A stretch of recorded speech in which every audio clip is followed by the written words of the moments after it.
My name is Seth, and for 8 years I was the project coordinator of Media Youth Project. At Media Youth Project, we took young people and trained them in media skills so they could produce media material for their peers in a form of peer counseling along the lines of career choice, sexual management, financial management, and leadership.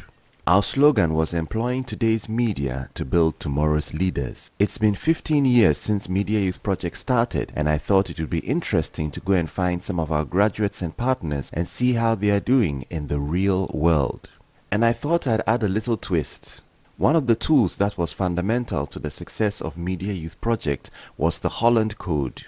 Developed by Dr. John Holland, the Holland Code stipulates that there are 6 basic career personalities in each of us, but the 3 very strong ones are the ones that dictate the type of career we should follow. The 6 personalities are realistic, which I renamed technical, artistic, investigative, social, enterprising, and conventional. When it comes to my career personalities, my top 3 are social, artistic, and enterprising. And so it was natural that I'd set up an organization like Media Youth Project. It was not only a social enterprise, but dealing with the media called on my artistic sides. One of the earliest memories I have of Media Youth Project is of a nervous young man, Kwabena Kwating, coming through my gate to pay his course fees exactly a week after my birthday. Kwabena was amongst the first batch or the founders of Media Youth Project. We started by asking Kwabena Kwating, or KK, what he remembered about Media Youth Project from the dawn of the new millennium. Media Youth Project. There are so many memories, but the family was one of the things I enjoyed was the family. I think we all understood each other. We had a good team leader. We were all willing to play our part. And one of the key things is that all decision making was all inclusive. We all decide and we all understand why we are doing it so that we are all into it. So everything was well understood and we enjoyed what we were doing basically. Today, Kwabena runs a very successful real estate business. We buy large tracts of land, do semi-service, then sell them, and then we also into real estate. Currently, we're doing great by God's grace. I like to put it, we have 2 sections. We have the estate side and we have the land side. The estates now, we have estates in Pram Pram, East Legon, Dodoa, Ajin Kotoku. The estates, we are not moving at the pace we would like. For any other company, they would have been happy to be at the stage they are now, been able to do almost 100 buildings within about 2 to 3 years. The land we are growing since we started in March 2011. From the top of my head, I can say we've sold over 4,000 or 5,000 plots. Why I say we've done well, because there were other companies in the business who were there and a new face coming in overtaking them. One of the key factors is to be truthful to our clients. We do what we tell them. If we can't do A, we tell them. A lot of the companies will come and tell you they're going to provide A, B, C, and for 5 years we've not done anything. From the onset, we tell you we are doing A, we can't do B or C, so that you know what you are going for, that you buy it or not. And surprisingly, that is what they like, because they all come back and say, oh yes, we know that people are going to say they're not going to do it, so they are happy that they know what they are coming in for. I smiled because I realized that this straightforwardness was part of the Media Youth Project culture. But I wondered what else about Media Youth Project had influenced the way KK was now successful in his business. We do everything as a family. People come in and surprise the way you even relate to workers. We're always together. So if you take a look at all of our workers, it's like their whole life is the company. They don't do anything else. So the way we relate to them, right from any problem they have, everything's like a family. We work like a family. So the trust is there. People kill themselves for you. So if you are not around, the business can run. Here everyone can do everything. So when one person is not there, this person steps in the person's shoes. The receptionist here goes to site, attend to client. If someone is not there, sometimes I even go and sit at reception myself. Seniority is also there. It's respected, but like I said, we do a lot of things together. This very much reflects the Media Youth Project ethos, and there's another way in which KK's realty company bears a resemblance to Media Youth Project. We also use young people here. Usually people are surprised to see there are young people behind the company, and the managers are also young people. we don't use qualification per se, although it's very important to even encourage people to and help them to even educate themselves. But we look at your competence and your leadership. One thing I always, when I'm interviewing anyone for employment or something, and they bring a very good CV, I look at it and I put it aside and I ask them what they've done themselves, whether they have any entrepreneurs, what they've done before, not necessarily just the academics and this one. So anyone who comes for an interview, they're all surprised that you don't really go by the CV. So leadership is very key. That's one of the things we look out for, because here most of the things we do, you have to do unsupervised. So if you're not a leader in yourself, it's difficult to work with this. Here we are really in Media Youth Project territory, because we always believe that all leadership begins with self-leadership. You cannot lead anyone until you have first led yourself. It was part of our belief that national development actually begins with personal development, and personal development is a whole lot more than just formal education. Like the Chinese adage which says that teach a man to fish and you feed him for a lifetime, I thought that Media Youth Project taught us that teach a young man or woman to discover his potentials and you unleash a super achiever to the world. And that's what Media Youth did for us. One of KK's peers and a co-founder of Media Youth Project, Makafui, is making waves in an entirely different field. He works within the media with many film and TV credits to his name. Again, I started by asking him what he remembers about Media Youth Project. It's made me discover me, the real me, and my potentials. And all I went out there to do was to enjoy what I was doing. Even though money is very essential for all of us, our daily existence, but I feel that enjoying what you do automatically brings the money later, and that's what Media Youth taught us to do. So how has McCaffrey coped since he left Media Youth Project? I went to film school where I majored in film directing, so I have a BFA in film directing, and I graduated as the best film directing student from National Film and Television Institute. From there, I went straight into the industry. I had a job with a production house where I excelled very much and honed my skills. From there I went to TV Africa. Then I went into private practice as well. And I can confidently say that I've been working on an internationally acclaimed documentary. It's not yet completed, but it's made lots of waves around the world. I've had sales agents chasing me from several places, and I've had some of the big film festivals like Berlin International Film Festival, Sundance by Robert Redford, AIDFA in Amsterdam, Hot Dogs Canada, all supporting my project. I never went to any journalism school apart from the basics, the ethics and all those things we learned at Media Youth Project. Today I'm practicing as a broadcast journalist, and I'm actually doing much better than many of the guys who went to journalism school. So it's really been a wonderful experience.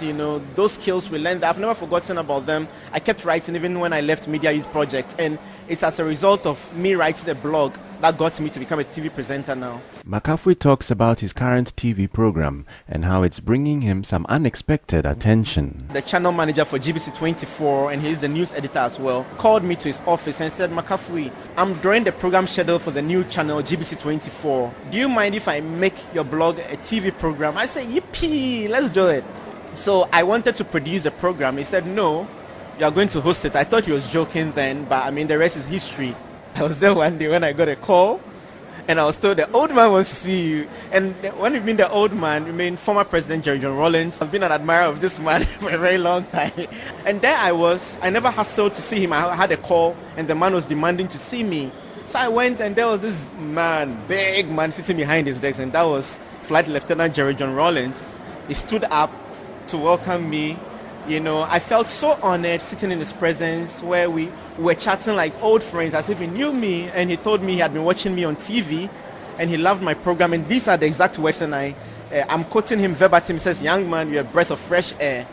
And I thought that was great endorsement, especially knowing him to be a very critical person. I felt that was a good endorsement. And nothing goes without challenges, because when I started hosting the show on TV, I had a lot of opposition in the TV newsroom, because people felt that I came there without a journalism background. I was a director, so how come I was being put on TV? Some felt that I didn't deserve to be there, but I thought that was one of the biggest endorsements I had for my skills as a TV presenter.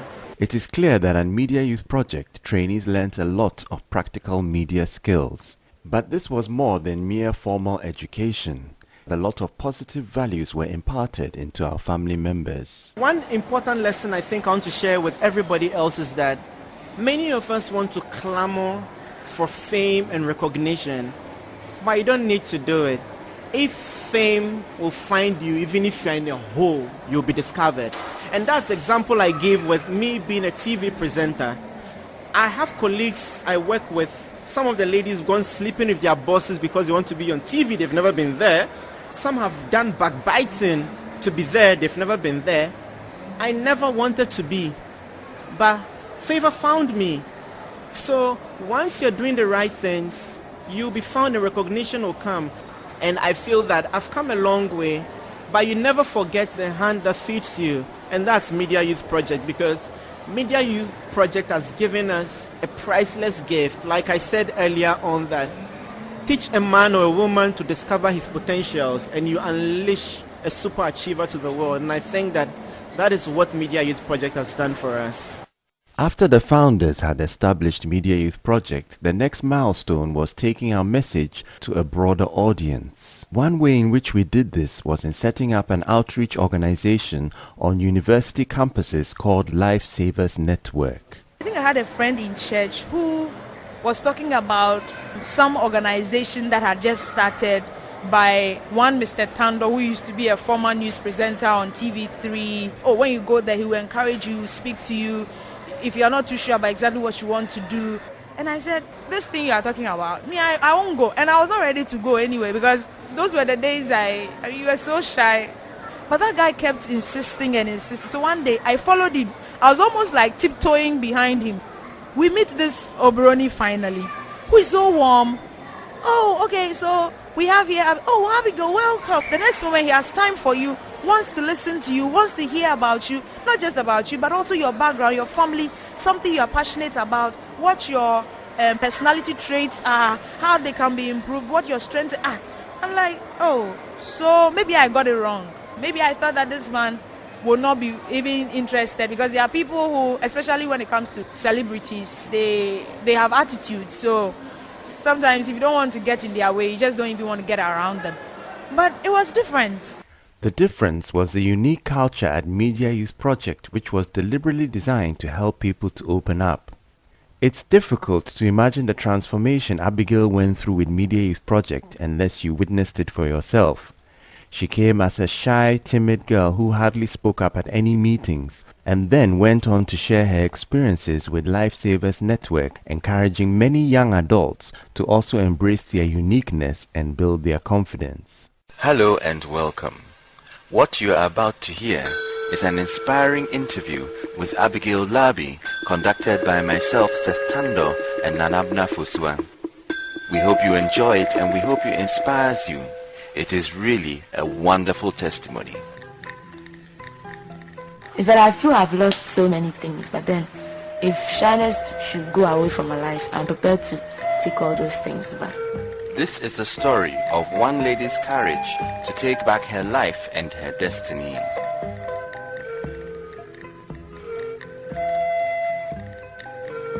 I remember when I was in secondary school, I knew there were so many things I could do. I always think about this, then I feel like crying. I knew there were so many things I could do because there were so many things in me. The greatest thing I learned at Media Youth Project was to know who I was, to know what skills and talents I had. I was not useless after all. I mean, there were so many things I could do. We had platforms where we were made to share some of our experiences with Media Youth. The more Media Youth Project took us somewhere, the more we had people who were interested in knowing more about our lives. And once people got interested in our lives, we saw it as a challenge to want to better our lives, to do more, because it means that people were looking up to us and we would have to go back and share with them what we have become, as I'm even doing right now. It's interesting that almost all our family members become leaders when they go back out into the wider society. They share the principles they have learned to encourage others. One thing that I hear myself saying all the time, especially to people I get to work with as interns in my office, is that nobody is daft in this world. I have had the opportunity of teaching some students, and I tell them in my class, come on, God did not create anybody block-headed. The fact that you can't do A doesn't mean you can't do B. Somebody may be better at A, but the fact that you are not better at A doesn't mean that you are not better at B. So just look out for what you think you are better at and work at it. Anytime you get onto the job market, give off your best. While you give off your best, know that you are never daft. You know something, share it. It's always better to share what you know and get corrected than sit down and think that, oh, I'm not sure this thing I know is correct, so I won't even share it at all. It doesn't really help. Employers are looking out for people who have ideas, people who can share the ideas, people who can run in a team and run with the organization. And you never know, you may share an idea that your boss will find so fantastic. The next moment, they'll push you into other task areas that you even deliver more. You may be the best, but until you come out, you may not be able to even realize what you are made of. Once God did not create anybody blockheaded, if you think that there is something you can't do, go back to Him and ask Him to help you. Go back to Him and tell Him you really want to do this, but you're not getting your head around it.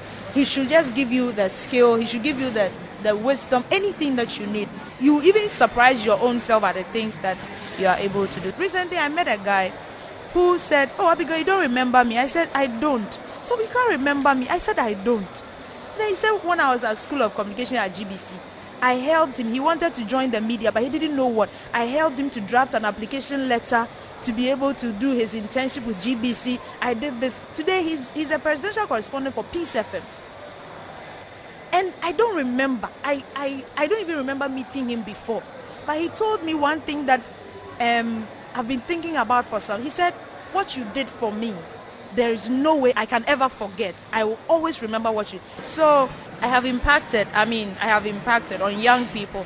Apart from leading oneself and the influence one has on others when one knows oneself, many of our partners have also taken up deliberate leadership roles. One of them is NI. There came a point in Media Youth Project when, having done a lot of face-to-face outreach, 97.3 City FM provided us with a platform to have our own unique youth show called Youth Watch International. These airways have temporarily been taken over. Everybody remain calm. Stand by. It was through this program that NI found us. It was interesting. I was one of the keen listeners, of Youth Watch, and I got really a bit inquisitive. The caliber of people, the young people doing their own thing on air. I used to listen to a lot of youth programs, like on Radio Universe, on Radio Code, on Choice FM. These stations were all having youth programs, which I listened to. You see that there is this kind of control, the adults, controlling things and even hosting the programs and so on and so forth. The difference with Media Youth Project's initiative was young people were hosting the program. It was done by the young people for the young people. It was so fun. It was fantastic to me. It was more natural. It was more engaging. It was more attractive. The sound quality and the arrangements of the programs. When you listen to other youth programs, it's too raw. You see that it's not well organized, but they were more organized. They were well composed, and you hear sounds like people making their own music. You're like, wow, this is a place I need to get myself in to also tap in something good from there. Fortunately, I heard they were running training programs for young people who want to go into the media, so I took advantage of it as well, and I took that bold step and I went to the studio. I met their coordinators, and they gave me a briefing of what they do and all of that, and that was the starting point for me. Yeah. NI went on to become one of the best presenters of Youth Watch International, our premier radio program. Okay, that was the voice of Seth. That was last year's program that we had here, talking about sex with the Reading Club, as in the 3 levels of sex and their pitfalls, and then how we can meet the needs non-sexually, plus the role of parents in the sexual development of our children or our kids. And also we asked, is safe sex really safe? These are questions we are asking. But like all media youth graduates, he learnt a lot more than just media skills. I mean, you look at the whole structure of Media Youth Project, and you think it is not just a place of learning, but it's a place where, your real life is touched. I've had issues personally with myself, low self-esteem, even though sometimes I think I can do it, but I had low self-esteem, people pleasing, leadership qualities which were not coming out, but I feel I could do something, but it wasn't coming out. This was the point when I realized that, okay, media youth really impacted in those areas. I now saw myself to be somebody who wasn't shy of anything again. Confidence was there to do the right and to speak right, to speak persuasively and convincingly, let people understand and appreciate what you're saying. Whilst Nee still gets involved in media projects, it is in the area of leadership that he has made a great impact on society. After I left Media Youth Project, I walked to school and I had to take up 4 leadership positions, all through it president. And I give credit again to Media Youth Project because there I was exposed. I was placed on projects, and you have to take responsibility. If anything goes wrong, you stand to be blamed. And so it really pushed me to the wall. When I stepped on campus, people watched my life and they saw leadership, real leadership in me. So most of my friends were pushing like, you are extraordinary. And some of my lecturers even tell me, they approach me, they tell me in my face, you have something great and you have a big potential. I ended up in school being first year taking a position as a president for UNESCO, and then second year I ended up being a president again at the same time, still holding the same position, taking up the position for president for PMSU, Presbyterian Methodist Students Union, and again Presbyterian Students Union 3, and again SRC position. People saw the quality of leadership I was giving out in level 100 and also at level 200, and they said, no, this is it. You either drop all the other and take the SRC, or you still take it up and carry on because we feel you can do it. And I went for it, hands down. It was given to me. We had issues even on campus where we had to go to court and so on and so forth, but again, it takes leadership to really organize people very well, not to cause things to go out of hand, not to make things violent. Even though you know you have a right to certain things, you take a step carefully, calculated risk and all of that. We ended up with our case. We won our case in court against our school, about some issues, and it was all about leadership, what to do at what time and how to do it, and integrity. So I give all the credit to Media Youth Project for all of these things they did for me, which have also gone out into the world and have imparted it into many places I've been. Wherever I went to, it was showing that yes, this is a leader coming out. Earlier on, I mentioned the Holland Code and said it would be interesting to see how many of the graduates of Media Youth Project we were interviewing reflected my top 3 personalities of social, artistic and enterprising. We started with KK, who shows the entrepreneurial side of the enterprising personality, and we have ended with Nee, who shows the leadership aspect of the enterprising personality. And in between these two, we met Makafui, who is definitely artistic, and Abigail, who is definitely social. So it seems clear that I've had a lot of influence out of my 3 top personalities on people who have similar personalities. But what about my last 3 personalities? Well, my 4th personality is investigative, and in this snippet from another Nee, we find out that the thing he has learned the most from Media Youth Project is how to be inquisitive. Myself, I love watching or listening to people, interviewing people about their lives and their passion. I already have interest concerning journalism, and journalism is one thing or one area gives you the permit to question people whether they invite you or not. It gives you the ability to talk to them. It gives me the power to question people without fear. Some time ago I thought I need to be very much careful when I'm going to ask questions, but I didn't know you can ask questions and go free. That is what journalism is about. So sometimes I ask questions, and I think if the people are refusing to answer me or to give me what I need, the worst I get from them is no, and it doesn't kill. Yeah. A man who has clearly benefited from our Basics of Journalism course in a culture where asking questions is frowned upon. My next career personality, number 5, is conventional. And Jeff, who is definitely conventional, explains how he developed under the media youth culture. The biggest impact of media it has been on my leadership and management skills. The way we went about the tasks with media youth was everybody was put in charge of something, and you had to lead it. You had to inspire your colleagues to join you to accomplish a task. So that also impacted on my leadership skills. And then there was a management aspect. I mean, very early on, I got to realize that I had a knack for figures. So media youth, I was in charge of the accounts, in charge of the finance function. So again, that's a natural progression has impacted on me now. I mean, I worked as an investment banker. So I think that the biggest impact has been on my leadership, my management skills, and also right on to the career. Finally, we come to the last career personality of mine, which is technical. And unfortunately, for someone who hardly knows one end of a screwdriver from the other, I can say I've hardly influenced anybody in any technical way. So we've had a look at some of the graduates and partners of Media Youth Project. But what does all this mean for the country's development? It's all very well that individually they are doing very well. But are they answering a need in society?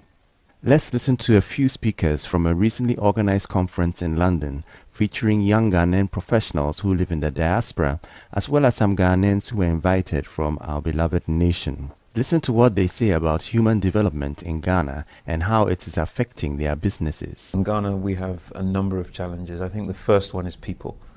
Trying to find people who understand what is needed, trying to find people who are consistent in terms of their delivery, and trying to find people who can actually take responsibility is a challenge. You need people to run businesses, and it's just based on my own experience of how difficult it is to get people with the skill and the experience to run businesses for you, because I invest in businesses, and getting people with that skill that are diligent and that are confident and bold to make decisions has always been difficult for me. I think it comes out way back from our educational system, the fact that people are not taught to ask questions.